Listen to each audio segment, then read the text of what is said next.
Hello and welcome to Economics. Today we're going to talk about the three groups that are the primary participants in the American economy.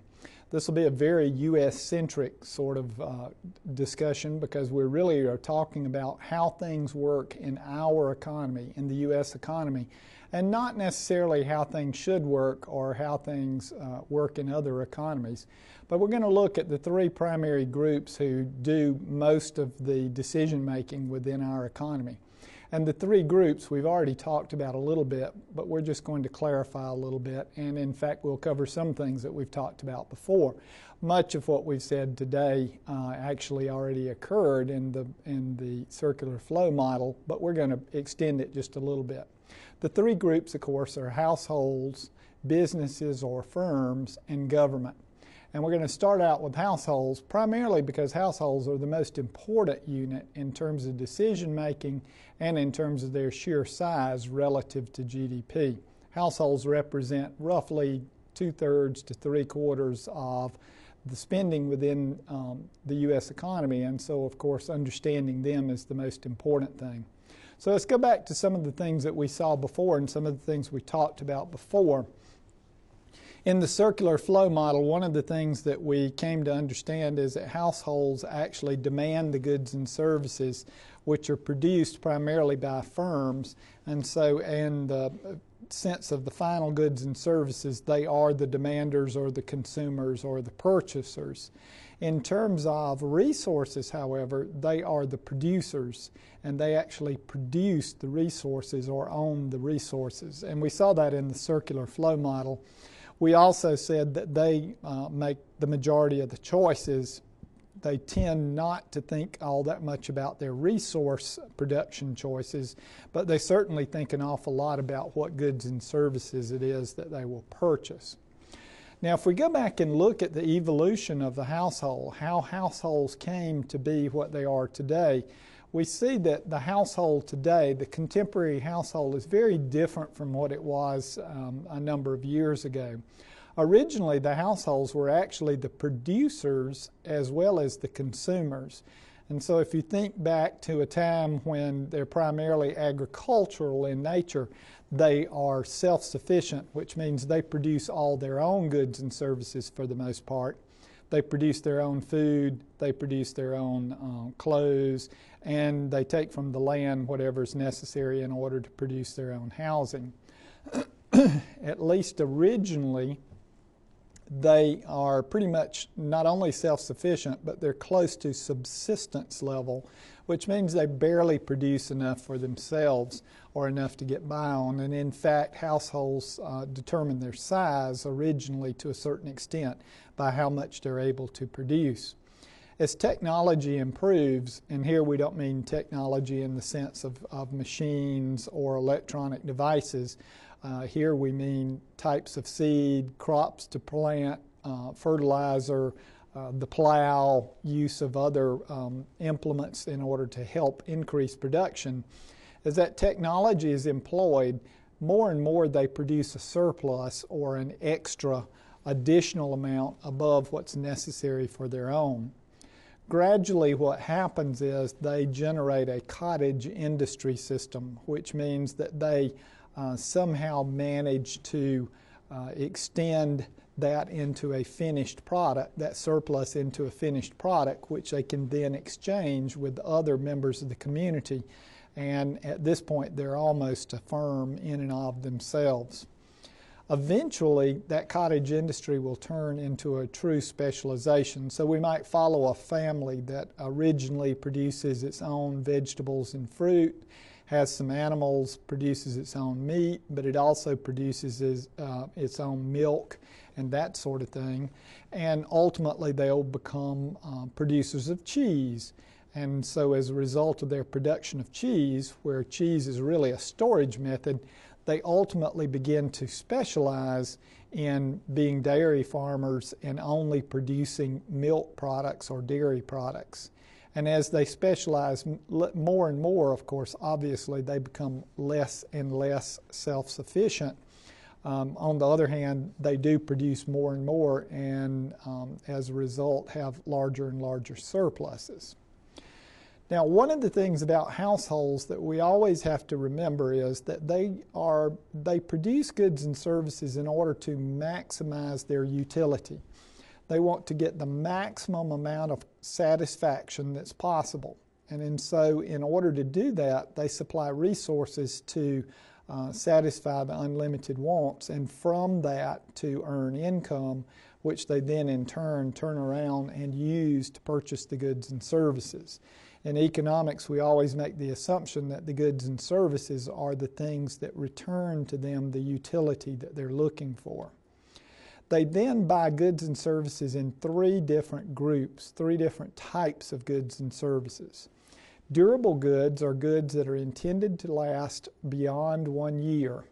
So we might think of things such as refrigerators and stoves and microwave ovens and cars and perhaps even coats and boots and those sorts of things, and those are all durable goods. They're not immediately consumed, they're consumed over a period of time.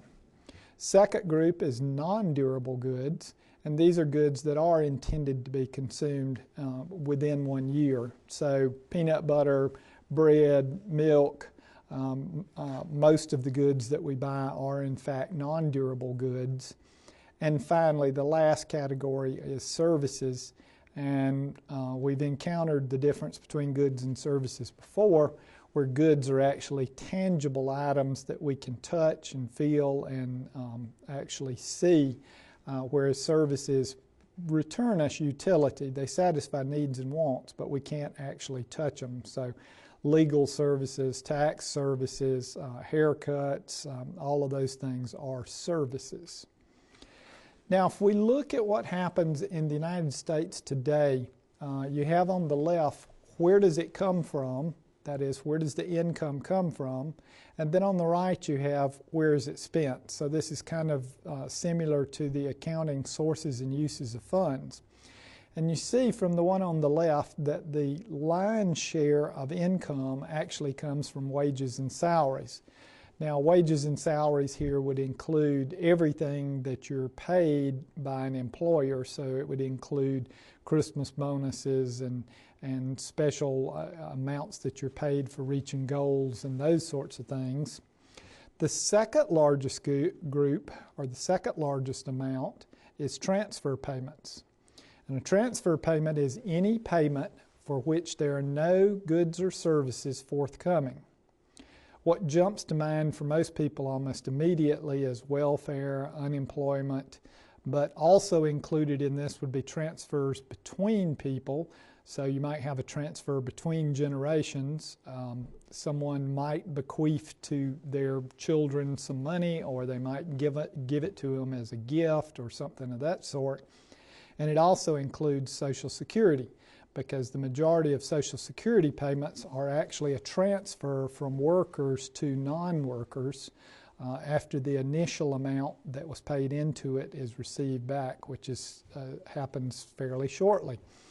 And after that, all of the money is actually a transfer from one generation to the next.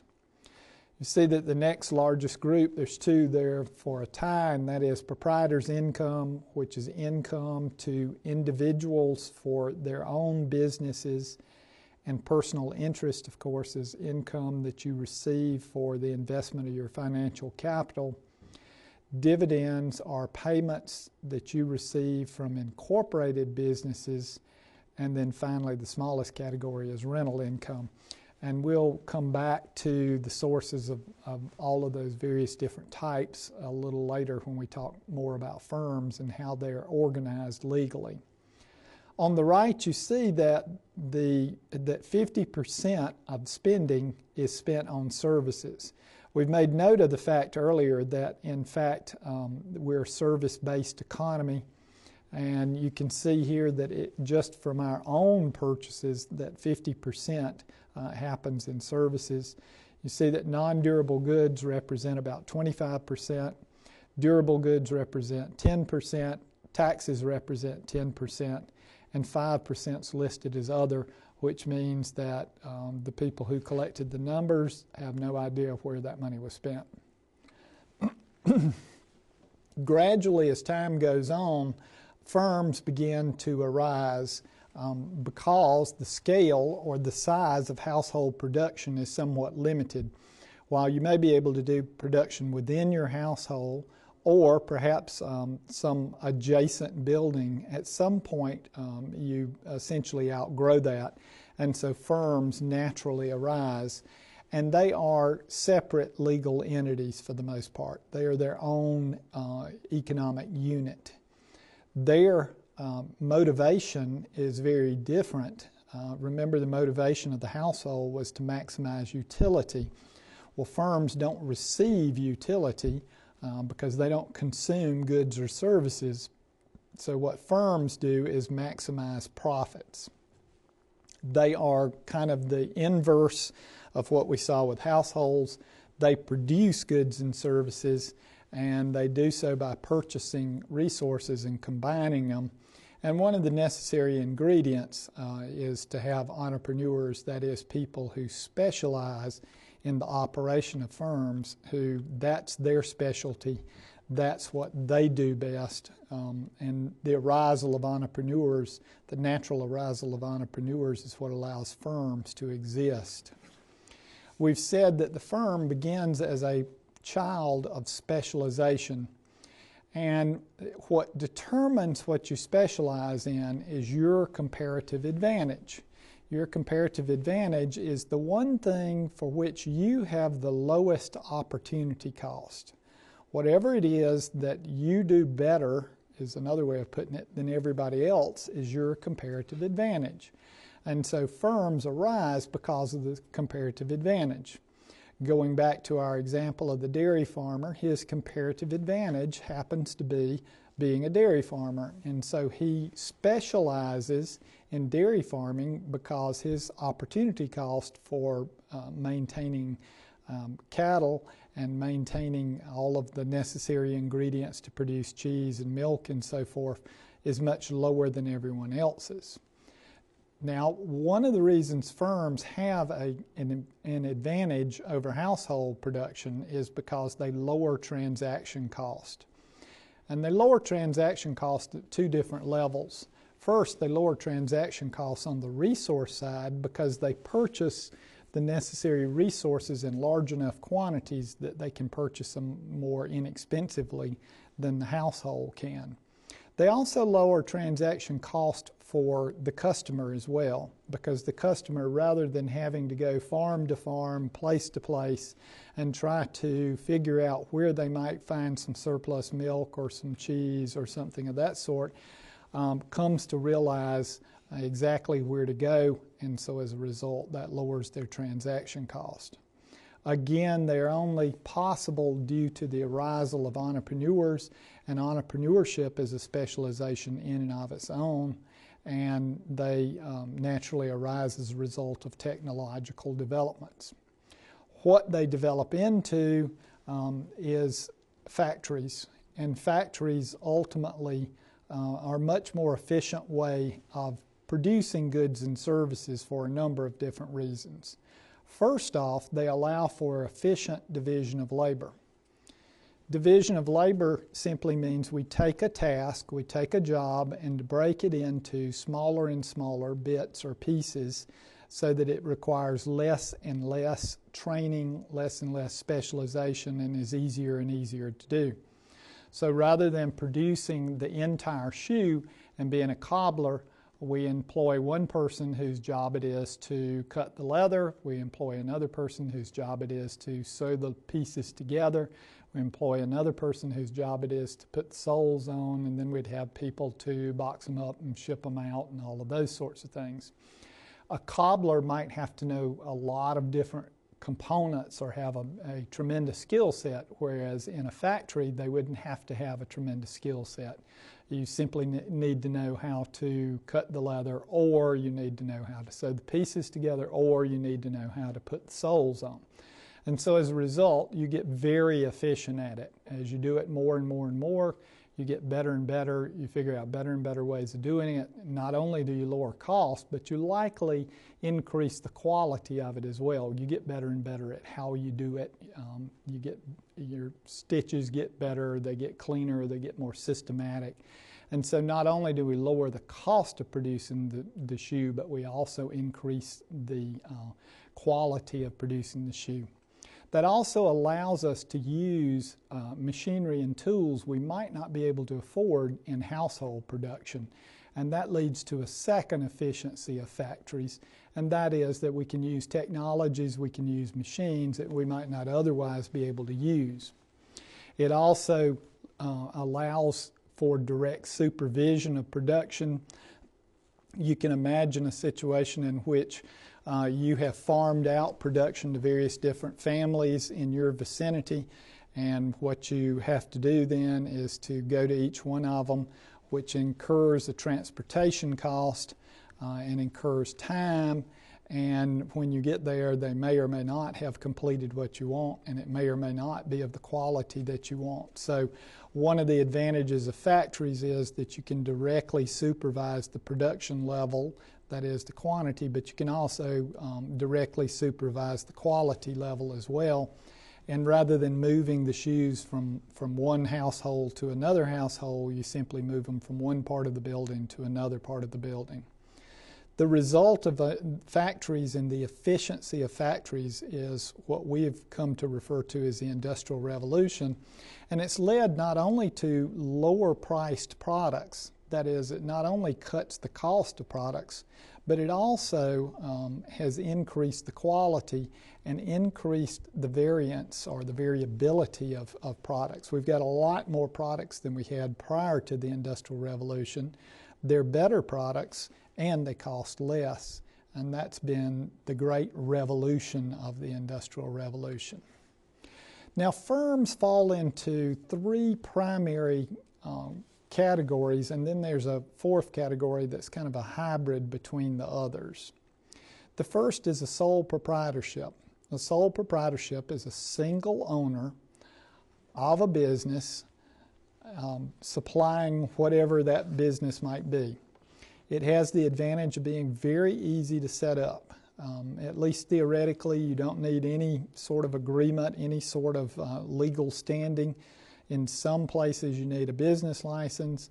There may be places where you don't. You certainly need a sales tax number, but otherwise you don't really need anything. If you decide that you want to sell antiques, then you can, and you have a stack of antiques, then you can sell antiques and you're in business for yourself. It has a number of disadvantages, however. One disadvantage is it has unlimited liability, which means that if one of your customers slips and falls or hurts themselves, then you are personally liable as an individual, and they can sue you and take your personal property as well, because as the sole proprietor, you are the business. Obviously, the business is disbanded when something happens to you, when you decide to quit, or should something happen to you and you die, the business goes away. And it's also both a good and a bad in that you are all of the business. Whatever resources you bring to the business is what the business has. Now, that's both good and bad. It's bad in the sense that if you want to expand your business, you're going to have to come up with the financial capital to do it. It's good that you are completely and totally in charge, but all of us have some things that we like to do and some things that we don't like to do. So you might very well be an extremely good purchaser of antiques, but just don't care anything about keeping the books. You as a sole proprietor are responsible for keeping the books as well. So all of the skills that you bring, all of the resources in general you bring, are all that the business has. For that reason, oftentimes the sole proprietorship, if it's very successful, will expand into a partnership. In a partnership, it's sort of like a sole proprietorship, only with multiple members. It's two or more people all in business together. We tend to think of it as two people, but it's oftentimes more than two people. The advantage, obviously, is that if it's multiple people, they bring multiple resources. So they may have more financial resources than the single individual would have. They certainly would have a whole different set of skills and talent and background and so forth. What would be ideal is if you are the person who loves to do the marketing and you find a partner who loves to keep books, then that's an ideal match. It has all the same disadvantages of a sole proprietorship. That is, you have unlimited liability, and now you're not only liable for your decisions, but you're liable for your partner's decisions as well. So if someone were to be harmed in your business, then you're subject to personal liability as well.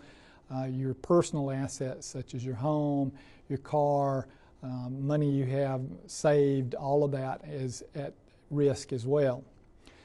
It does have some of the same advantages as a sole proprietorship. At least theoretically, it doesn't require all sorts of legal arrangements. In fact, realistically, you should have a partnership agreement so that you come to some sort of agreement about how decisions will be made if there's a disagreement, how profits will be distributed if there are any profits, what happens when one of you wants to leave the partnership, what happens when one of you dies.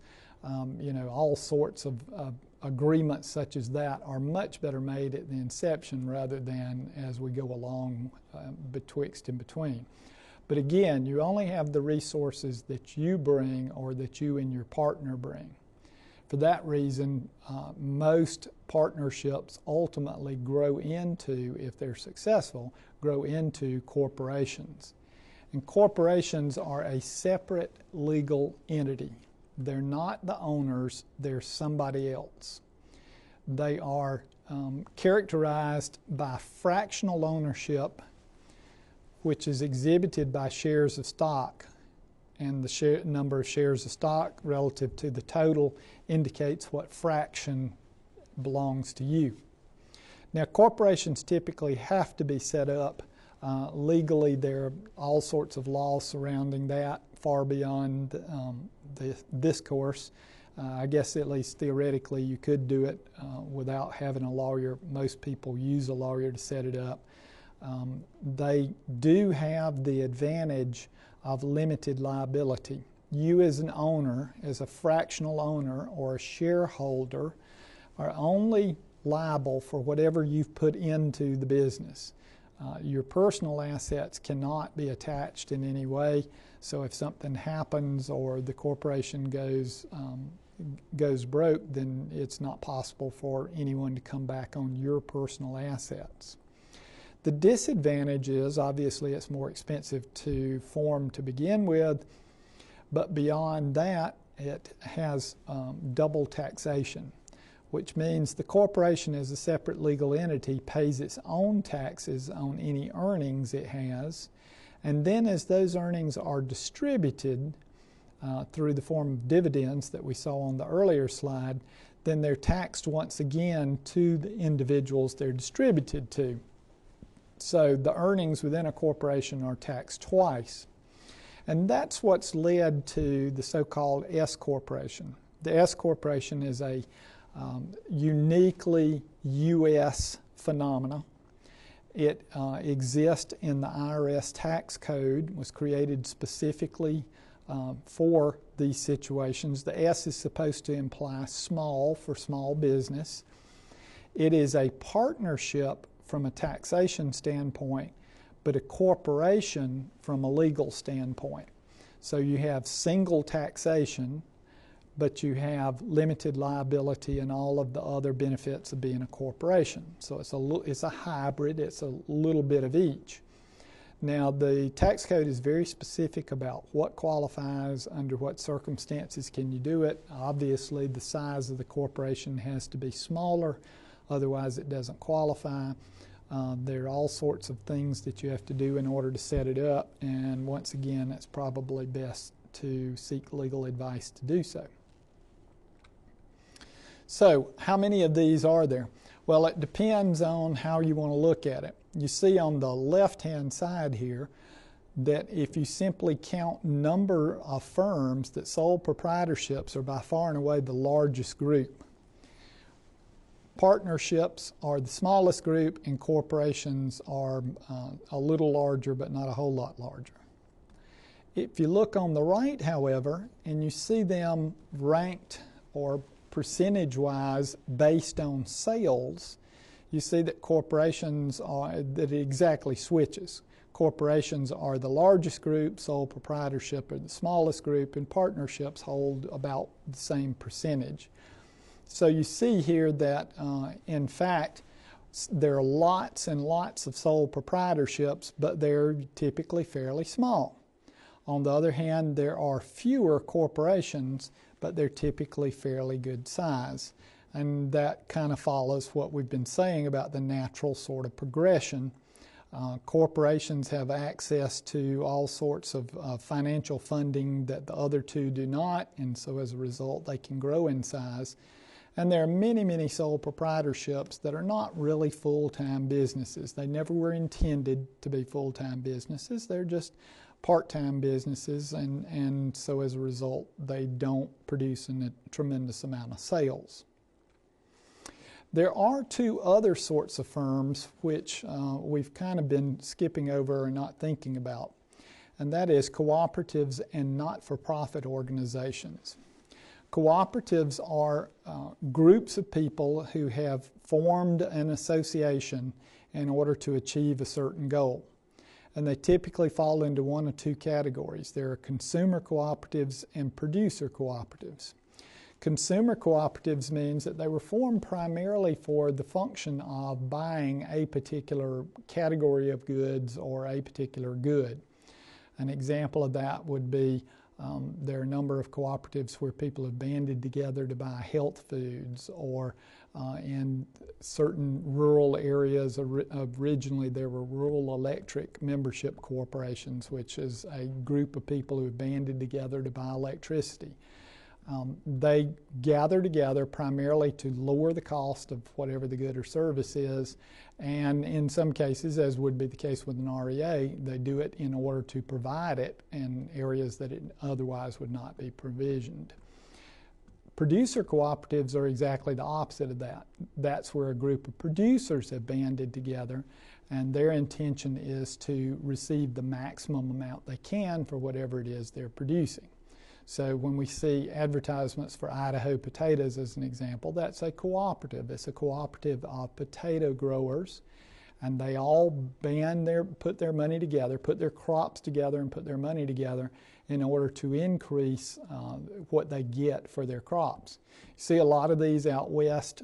You may have, as an example, wheat farmers, and the idea is that they all put their wheat together, and rather than sell it all at a depressed price right as the harvest comes in, they store it and hold it through and sell it throughout the year. As the price increases, of course, obviously they want to increase the price that they receive for it.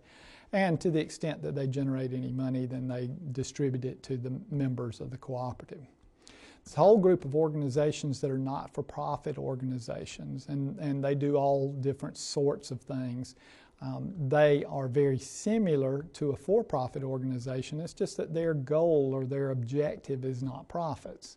So an obvious example of that would be a Boys and Girls Club, where the idea there is not to maximize profit, but to maximize the number of children they have an impact on. Same thing would be true in an educational organization or a professional organization. A professional organization might be organized to raise the level of professional training, stature, that sort of thing for a particular community. Their behavior is exactly the same as a firm. In fact, the models do a great job of predicting. It's just that we can't make the assumption that they're maximizing profit. They're maximizing something else. And you see here a list. Charitable ones are kind of mention those, educational ones, humanitarian, cultural, where you'd have an organization that intends to enhance the culture of a community. And so they would operate similar to a for-profit, only instead of profits, they would be maximizing cultural interactions. Now, despite the efficiency of firm production by businesses, we still see a fair amount of household production, that is, production within the household without hiring any sort of firm. And so the natural question is, when would that sort of production take place? Well, it would take place anytime the opportunity cost for doing it yourself is below the market price. And the picture you have here is a great one. Painting is one of those cases where your opportunity cost may be close to zero, especially if you're not working right at this time, so the opportunity cost is below the market price. It's also an activity where there's no skill or special resource required. That it's less likely to household produce if you need a particular skill and you don't happen to have that skill, or if you need particular resources, tools, things of that sort that you don't have available. Household production is also more likely if there is any sort of tax associated with it and you're in a position to avoid the tax, or if you can reduce transaction cost, that is, it's expensive to have someone transact to get there to do it, or in cases where the technological advances allow household production to essentially lower the opportunity cost. One interesting phenomena we've seen in the last few years is the return of production to cottage industries for certain producers. And this is a result of information technology. And today we see an awful lot of people who have their own cottage industry, but it's sort of an electronic cottage. With the advent of video conferencing, fax machines, cell phones, all of that sort of thing, it is less and less necessary to have an actual physical office. And so we see a number of people who have taken to producing the services that they produce within their own home. And so as a result, they don't actually have a physical office. And much of the work that they do actually takes place perhaps in a home office or something of that sort. And you can imagine that, as the picture would indicate, it might be possible to do it actually in a car. You wouldn't even need a home office. It's kind of an interesting sidelight to see production go back to the cottage again. The last group that we want to talk about today is the government. And it's interesting to hear what people say about the government because, as we'll see in a second, there is no the government. There's a lot of separate units, all of which we refer to as the government. And these are some of the roles that government has taken on in our society. First, they establish and enforce the rules of the game, or establish and enforce the rules of how transactions take place. I think in our economy we oftentimes forget how important that is because it is the case that if you look worldwide, economies that don't have very strong rule of law and very good enforcement of rule of law don't progress very quickly because people don't make investments if they're not certain that they'll receive compensation for their investments. So we tend to take for granted the fact that the rule of law is existent everywhere, but in fact it is not completely common. It does not happen in some places. Similarly, government promotes competition and regulates natural monopolies. This is part of the rules enforcement thing where government intends to give an equal playing field, an even playing field to everyone and have everyone make it possible for everyone to compete. Government also produces public goods. Public goods are any good for which consumption by one consumer does not preclude consumption by another consumer. The classic example of that would be a highway. When you use the highway, it doesn't keep someone else from being able to use the highway. Now, markets will not produce that sort of good for a number of reasons. One of the most obvious ones is that they have no way of pricing it. You can tell what it's going to cost to produce the highway, but you don't know how many users you're going to have, so you can't really set a price. You don't have a divisor for that. So there's no way for markets to produce them, and for the most part, they are produced by governments. Occasionally, we try to have the market produce those under some sort of contract. To date, those have not been terribly successful undertakings. They tend to go away after a short period of time.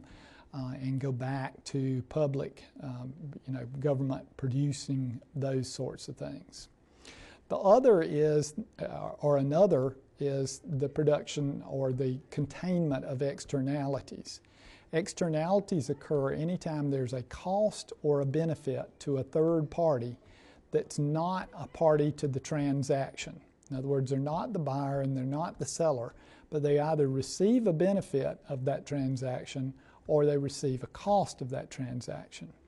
Now, you can't completely contain those, but you can make steps in that direction, and that's precisely what government has tried to do. So a great example of that is pollution is a byproduct. It's an externality. The people who live close to the source are the people who have a cost associated with that. And so government has sought to internalize that cost, that is, to force some of the cost of those medical expenses on to the polluter and thus contain the externality.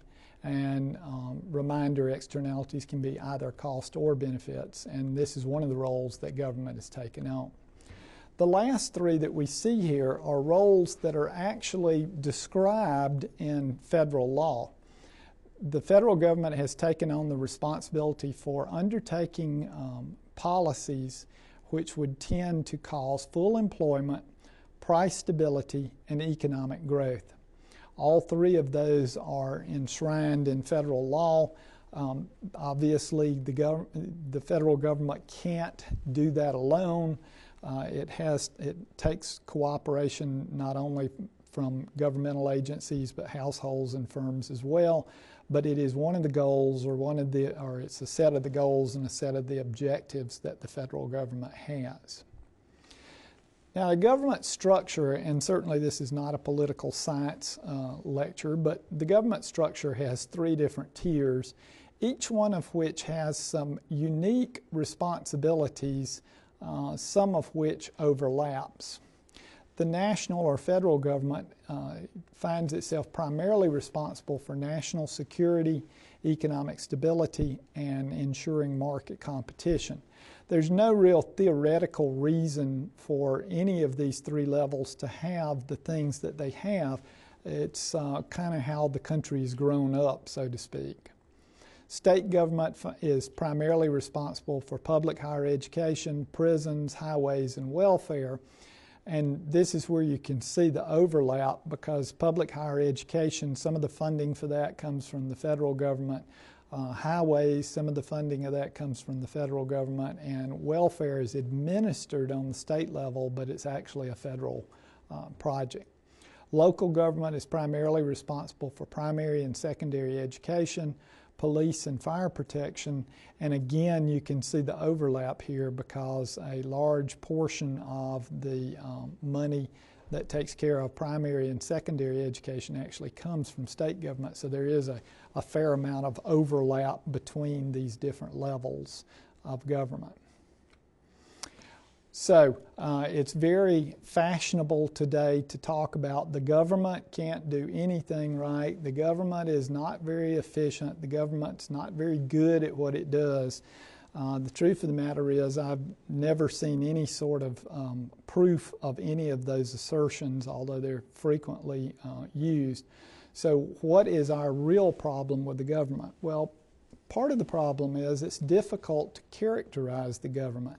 There are about 90,000 different jurisdictions. In each one of them, there's more than one decision maker, typically elected. They change from time to time. So they don't seem to be terribly systematic. It's not like it is with firms where you say, well, we always know how they're going to act because they're always going to be maximizing profit. In the case of government, they change directions from time to time. As the people change, the people who are the decision makers change, then their direction changes, what they find to be important changes, and so they seem to vacillate somewhat.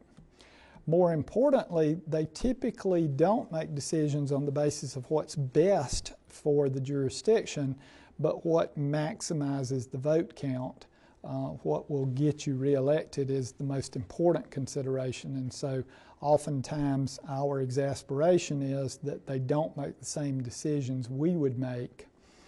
There also is this sort of feeling that we don't really do this voluntarily, that it's by coercion. The money's taken out of our paychecks before we get it. We don't have any say-so on how it's spent. And so as a result, we feel like we have very little say-so and very little input on exactly what takes place. And so as a result, we're not particularly happy with it. It's also the case that since we have no market prices, we really don't have any way of knowing whether what we have is as valuable as what we spend on it, whether we're getting a good deal or not. Again, I would say to you that there are an awful lot of economists who are not particularly enthusiastic about governmental intervention in the economy. And many of them have tried to pursue the idea of government being inefficient in its production of goods and services. To my knowledge, no one has ever been able to prove that government is any less efficient at producing goods and services than the private sector is, although many people have tried to prove that assertion. One of the problems is that most of what government produces is produced at what is apparently zero cost. So a great example, going back to our road example, the fact that it costs you nothing means that you take it for granted, more or less. Saw not too long ago an individual talking about government can never do anything right, and I thought, well, how did you get there then if you didn't use a government highway to get there? What we can say about government is it's changed relative to GDP in general, and it's changed in its composition. If you go back to 1929, the entirety of government represented about 10% of GDP, and the majority of that was state and local. There was very little federal or national level government.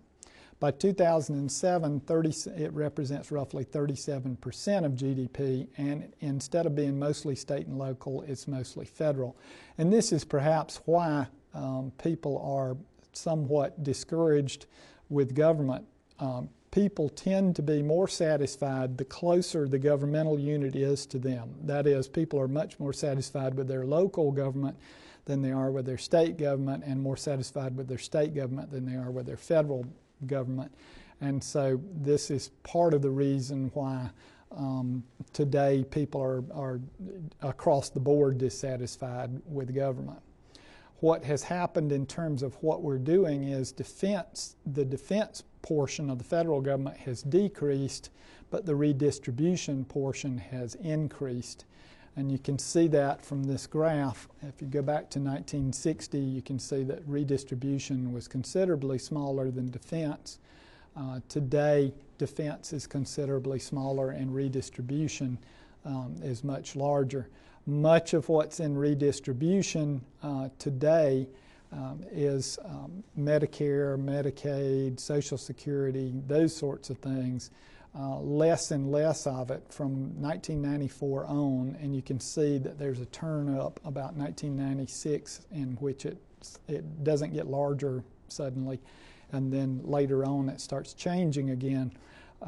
The welfare component, the SSI component, all of those things have actually gone down, but we have a much larger group of people who are retired, and our expenditures on medical things has just exploded over the last 10 to 15 years. So where does this money come from? Well, the primary source for both federal and state is income tax.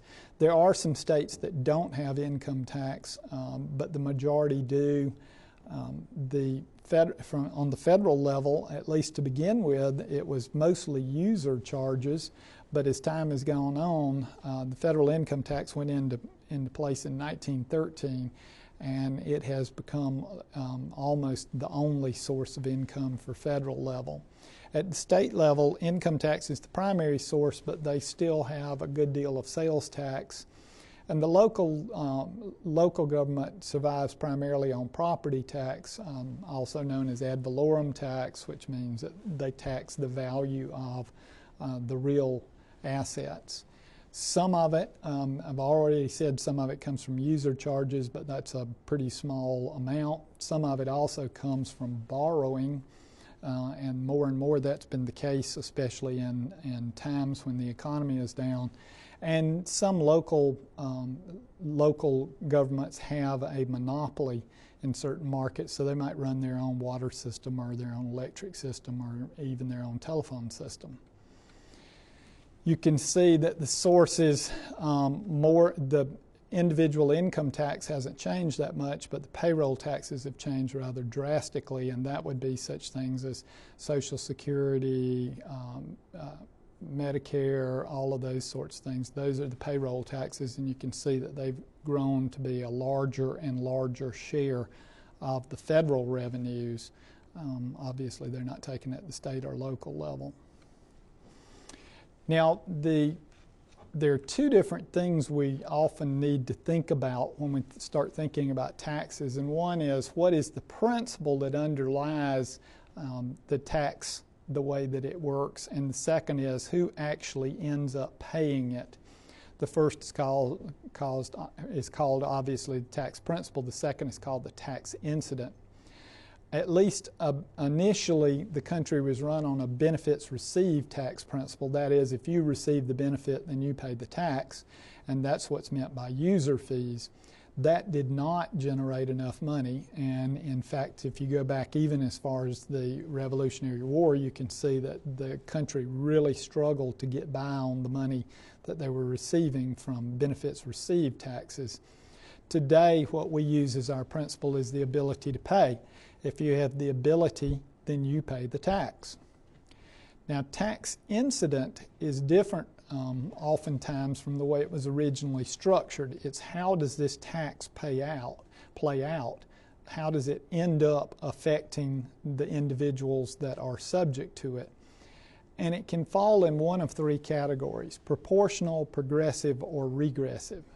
Proportional means that it is the same percentage no matter what your income level is. So you might establish a 10% tax and say no matter what your income level is, you pay 10% of your income as tax. Aren't many of those around. In fact, I can't think of a single example of it. Progressive taxation is the way our income tax works, which means that as your income increases, the percentage devoted to the tax also increases. As your income increases, the percentage devoted to the tax also increases.